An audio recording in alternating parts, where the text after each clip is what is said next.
Salut, moi c'est Martin Gilbert, je suis copropriétaire des Bergeries du Fjord.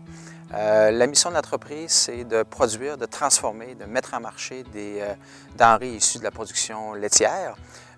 Nous fabriquons des fromages au lait cru provenant de lait de vache et de brebis.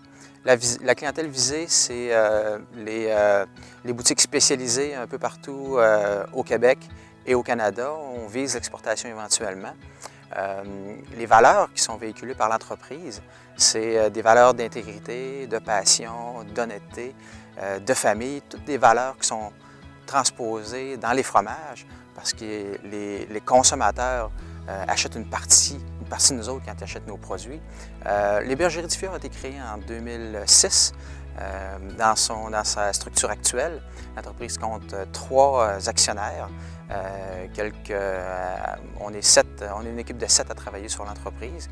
Et depuis les débuts de l'entreprise, on a eu plusieurs distinctions, notamment au niveau de nos caractéristiques et notre potentiel entrepreneurial et au niveau de la qualité des produits tout récemment.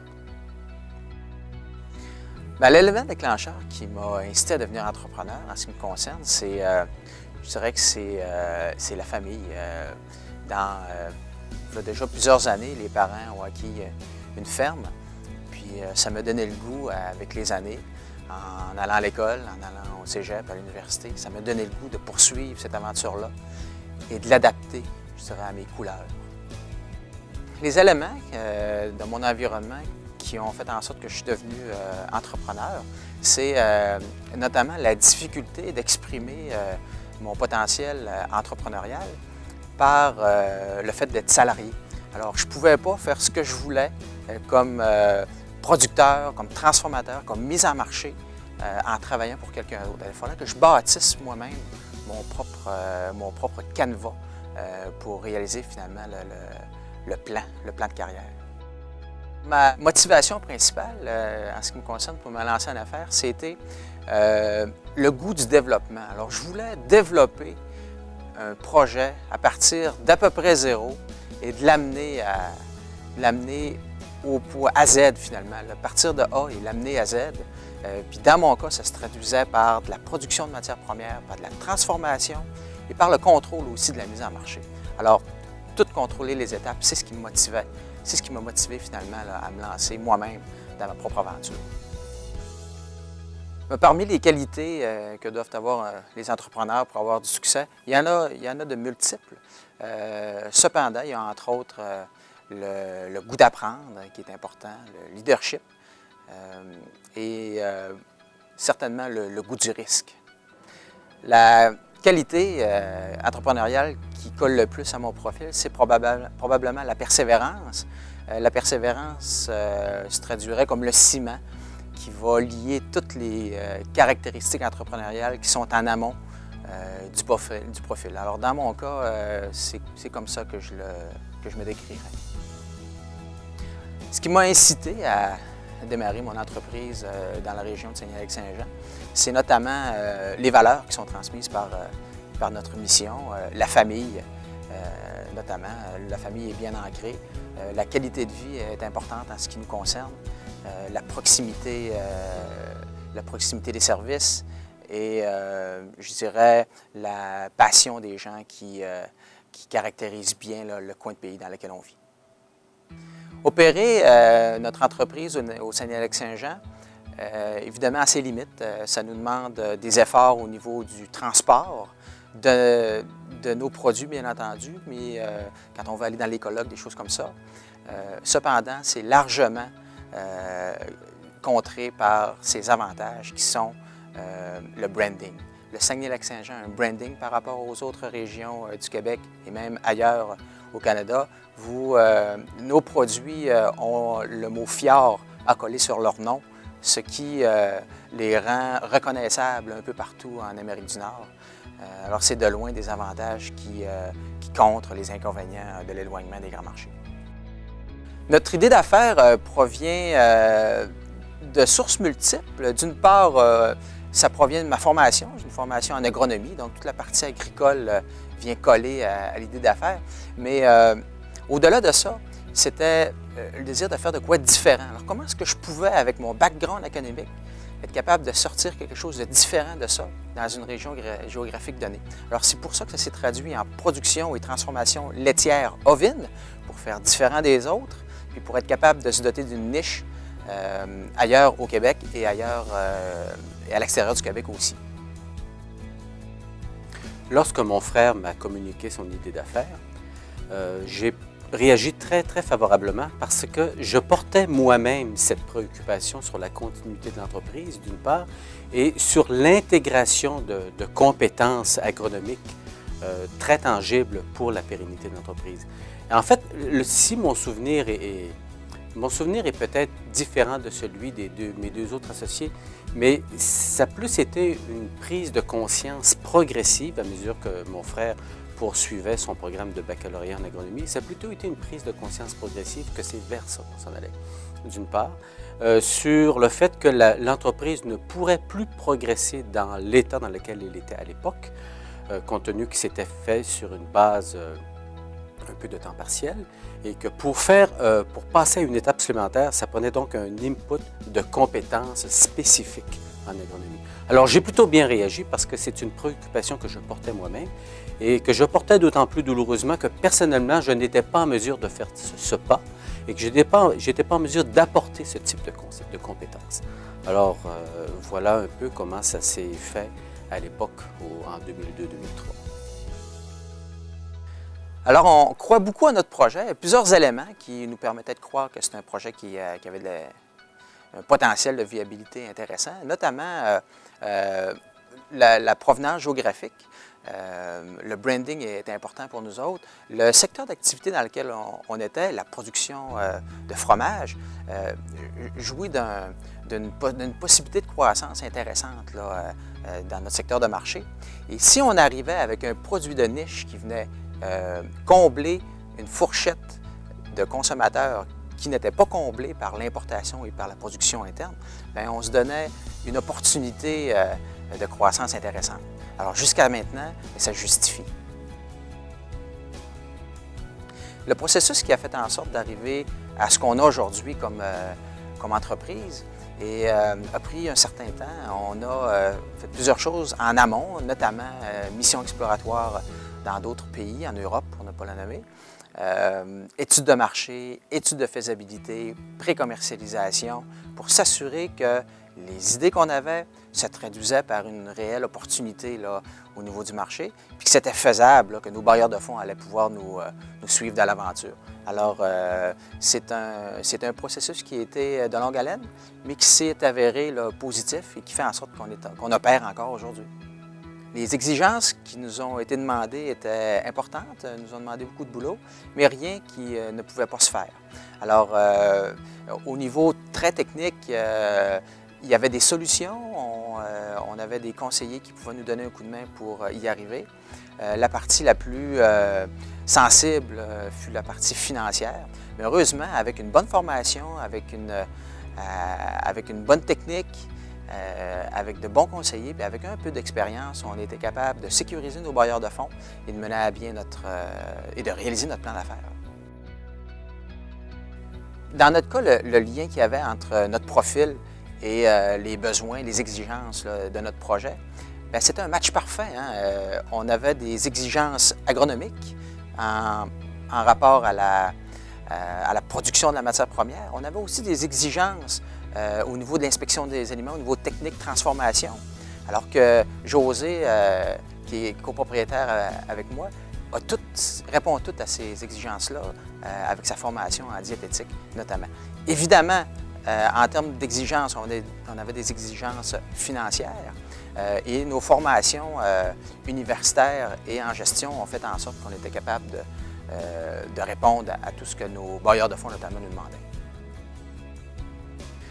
Concernant l'historique, je dirais, de l'entreprise, je pars de loin, mes deux parents sont fils et filles de producteurs de lait, mais issus de familles de 10 et 11 enfants, ils n'ont pas pu prendre la relève familiale. Alors en 1979, puisqu'ils avaient encore le rêve d'être producteurs agricoles, mes deux parents ont acheté la terre ici, qui était une terre à l'abandon. Alors, ils ont commencé avec des bovins de boucherie comme OB. Puis en 86, ils ont décidé de vendre les bovins de boucherie pour acheter des moutons pour la viande. C'est à ce moment-là que je dirais que le désir de devenir entrepreneur, producteur, transformateur a monté en moi. Alors, je suis allé au cégep en sciences, à l'université en agronomie. J'ai travaillé pendant quelques années dans mon domaine d'études. Puis en 2000, avec mon frère Claude, on a acheté les actifs de la ferme comme ils étaient à l'époque, un AB encore. Alors, on a pris 2 ans pour bâtir notre plan d'affaires. Puis en 2002, j'ai quitté mon travail d'agronome pour bâtir toute l'infrastructure de production de lait de brebis. On a produit du lait pendant 5 ans, le vendant à d'autres fromageries ailleurs au Québec qui produisaient leur propre fromage avec notre lait. Puis en 2006, on a pensé d'avoir la quantité et la qualité surtout de lait nécessaire pour approvisionner notre propre fromagerie qui, elle, est opérationnelle depuis mai 2008. Alors c'est tout récent comme opération. Lorsque Martin et moi, nous nous sommes assis, que nous avons regardé de plus près comment poursuivre le développement d'entreprise, il nous est apparu très tôt que le plan d'affaires ne serait que le premier plan d'affaires, parce qu'il fallait poser 3 gestes importants. Il fallait d'abord procéder au transfert. Deuxièmement, il fallait mettre en place les conditions pour faire le premier développement d'entreprise, c'est-à-dire la transformer en entreprise laitière ovine.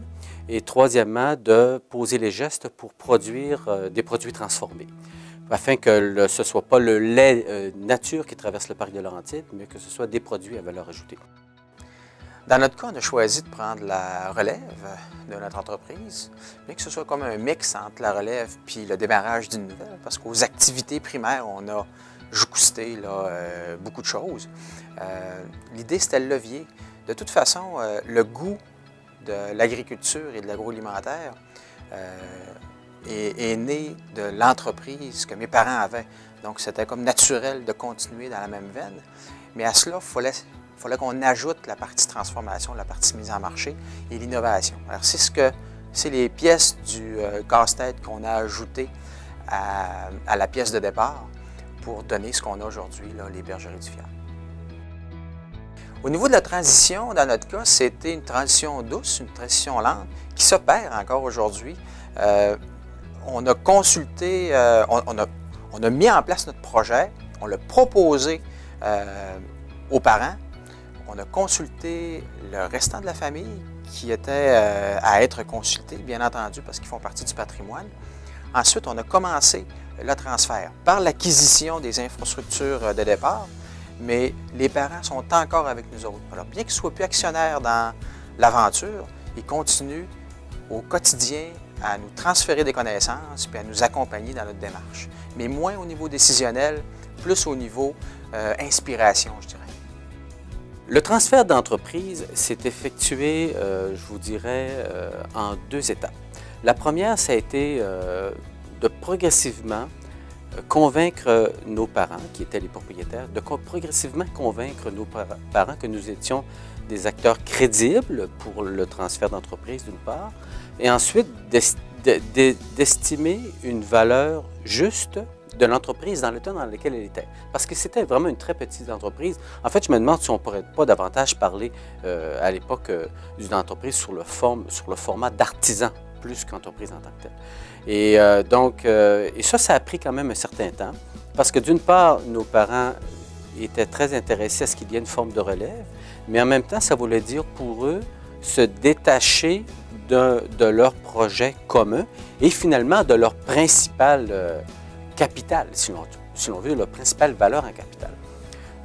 Et d'autre part, de nous fournir des conditions nous permettant de commencer en entreprise sans nécessairement que nous ayons une charge hypothécaire trop lourde, ce qui aurait pu nuire au développement de l'entreprise et surtout nuire à notre capacité d'emprunter, de façon à pouvoir acquérir les infrastructures nécessaires à faire passer l'entreprise à une autre étape, lui faire atteindre un second souffle. Fait que ça a pris un bon 2 ans où on a analysé divers scénarios, regardé diverses choses, où on en est arrivé à une estimation de la valeur et des conditions de financement de l'achat. Puis ensuite, nous avons gardé les parents continuellement dans le processus parce que nous estimions, puis on l'estime encore aujourd'hui, que nos parents nous fourniraient un appui technique, moral, nous apporteraient des compétences et un dévouement que l'on ne serait jamais capable de retrouver ailleurs. Et ça se vérifie encore aujourd'hui. Alors, c'est un peu dans ce contexte que ça s'est fait. Bien s'entendre sur la crédibilité que nous apportions, Martin et moi, à la chose. Et deuxièmement, évaluer la valeur de l'entreprise. Par la suite, on a acheté, tout simplement. Les autres membres de la famille, c'est-à-dire mes 2 autres frères et ma sœur, on parle d'une famille de la fratrie ici, là, étaient évidemment au courant des diverses démarches que nous faisions, Martin et moi, pour ce qui est pour acquérir l'entreprise de mes parents. Et ils ont plutôt bien accueilli cela. Il a quand même fallu discuter un peu avec eux de leur intérêt à se joindre à l'aventure, parce qu'on parle ici quand même d'entreprise familiale. Et même si mes frères et ma sœur n'étaient pas impliqués en tant qu'actionnaires dans la propriété de mes parents, il demeure qu'au plan de relations interpersonnelles, au plan éthique aussi, il fallait s'enquérir de leurs désirs, de leur volonté, des projets qu'ils auraient pu porter pour cette entreprise et dont nous aurions été ignorants. Alors donc, il a fallu qu'on s'informe auprès d'eux de leur volonté. Il est apparu assez clairement qu'ils étaient dans des situations où ils préféraient ne pas s'adjoindre au projet comme sociétaire ou encore qu'ils n'étaient pas en mesure de s'adjoindre comme sociétaire. Et ça s'est fait de façon plutôt harmonieuse. Après que nous nous soyons enquis des intérêts de la fratrie immédiate, il a fallu annoncer un petit peu notre projet aux membres de la famille élargie, c'est-à-dire essentiellement les oncles et les tantes des 2 côtés, parce que c'était des personnes qui avaient accompagné de près le projet de mes parents pendant de nombreuses années, puis les avaient vu faire. Et tout ce monde-là a très, très bien accueilli. Et encore aujourd'hui, on peut se fier sur mes oncles et sur mes tantes pour nous donner un coup de main, et sur les cousins et les cousines, pour nous donner un coup de main à l'occasion. Tout ça est très, très apprécié, puis donne une impression aussi d'un projet qui repose sur une solidarité familiale élargie et non pas seulement sur l'entrepreneurship de 2 ou 3 personnes. On a décidé de démarrer notre entreprise ou de continuer notre entreprise avec des partenaires pour bénéficier des forces de chacun. Alors, dans mon cas, au niveau de la partie agronomique, dans le cas de José, au niveau de la partie transformation, commercialisation, marketing, dans le cas de Claude, au niveau de la partie gestion des livres et sagesse, je dirais, là, dans son ensemble. Est venu se jouxter à ça, bien entendu, des partenaires financiers, mais surtout les parents qui sont restés avec nous autres dans l'aventure. Même s'ils ne sont plus actionnaires, leur présence est encore bien sentie et on en profite au quotidien. Il y a de nombreux avantages à avoir des partenaires dans une aventure comme celle-ci, comme on a nous autres. Notamment, c'est le partage des forces. Alors, chaque partenaire a ses forces, œuvre dans son secteur de force, puis amène une plus-value à l'aventure. Il y a aussi, dans l'activité quotidienne, je dirais, le dépannage. Par exemple, mon frère Claude travaille à l'extérieur, nous donne un gros coup de main au niveau de la gestion des livres, au niveau de sa sagesse dans son ensemble, mais aussi quand c'est le temps d'aller à un colloque à l'extérieur en ce qui me concerne, ou d'avoir une formation, des choses comme ça, bien, c'est lui qui peut venir dépanner et être le poteau finalement pendant l'absence des opérateurs principaux. Alors, les exigences particulières pour se lancer en affaires avec des partenaires sont notamment la complémentarité, en ce qui nous concerne du moins, l'honnêteté, l'humilité, je dirais, puis bien entendu, puisqu'on est 3 dans notre cas, la communication. Dans l'aventure des bergeries du Fjord, nous autres, on est 3 partenaires qu'on se considère complémentaires. Mais qui dit complémentarité, dit aussi parfois divergence d'opinion, notamment. Mais ce qui est toujours resté en ligne de fond, c'est l'objectif principal. On a toujours su, ensemble et au même diapason, où on voulait aller, et parfois le comment s'y rendre devait faire l'objet de discussions. Alors, en discutant, en allant chercher de l'aide extérieure, et en faisant des compromis, bien entendu, puisqu'on est 3, on a pu arriver à des consensus pour continuer le développement de l'entreprise. Parmi les principaux défis à relever lors du démarrage de notre entreprise, nous autres, je dirais que ça a été traduire notre passion, traduire nos idées qu'on avait, puis notre ambition, puis le vulgariser aux différents organismes qui étaient nos interlocuteurs, les CLD, les bailleurs de fonds, les organismes qui nous donnent des permis pour les normes. Alors ça, c'était le principal objectif, parce que bien entendu, ces gens-là ne sont pas dans notre tête. Puis il faut trouver le moyen de leur vendre un peu notre idée. Pas leur canter de menterie, mais leur vulgariser un petit peu ce qui se passe dans notre tête, puis les convaincre que l'idée qu'on a du potentiel, puis qu'on l'a en amont, on l'a prouvé avec des études de marché, avec différents outils. Bon, on a utilisé différents moyens là, pour surmonter là, ce grand défi-là, je dirais, de vulgariser notre projet, de le traduire aux organismes. Un des moyens importants qu'on a utilisés, c'est l'écriture. On a écrit beaucoup, on a été très exhaustif dans le montage de nos outils, notre plan d'affaires notamment, qui a été très élaboré, avec beaucoup de justifications et beaucoup de vulgarisation à l'intérieur pour éviter le plus possible les questions suite à la lecture du document. Alors aujourd'hui, je pourrais dire que ce dont je suis le plus fier dans où ce qu'on est rendu au niveau de l'opération de notre business, c'est la reconnaissance de la qualité de nos produits. Parce que depuis 10 ans, on travaille à écrire un projet, on travaille fort à tenter de traduire ce projet-là en réalité, en construction, en développement de recettes, en développement de marché. Mais le but de tout ça est de vendre des produits. Et quand ce produit-là, en plus d'être vendu, est reconnu par ses pairs et par le consommateur, bien, ça nous donne le signal que je pense qu'on a bien fait notre travail et qu'on est bien parti pour continuer à développer notre aventure. Depuis 10 ans, on travaille à mettre en place notre projet qui est bien parti. Avec le recul, il y aurait probablement quelques décisions que j'aimerais ça reprendre, mais qui sont d'ordre plus technique que philosophique. Alors, probablement que j'aurais décidé avec le recul de commencer avec un autre type de produit que celui que j'ai commencé. Par exemple, on a commencé avec un fromage à pâte molle. J'aurais peut-être préféré commencer avec un défi moins grand pour arriver sur le marché. Mais tout ça mis derrière moi, je pense que la majorité des grandes décisions stratégiques pour notre entreprise ont été plutôt bien prises et menées à bien parce que notre plan d'affaires se tenait. Mais il y a quelques détails qu'aujourd'hui, j'aimerais bien revoir pour être capable d'arriver à l'exécution de notre plan d'affaires un petit peu avant son échéance. Pour le futur des Bergeries du Fjord, je vois une consolidation des activités, une augmentation du chiffre d'affaires, une mise en marché sur une échelle plus large.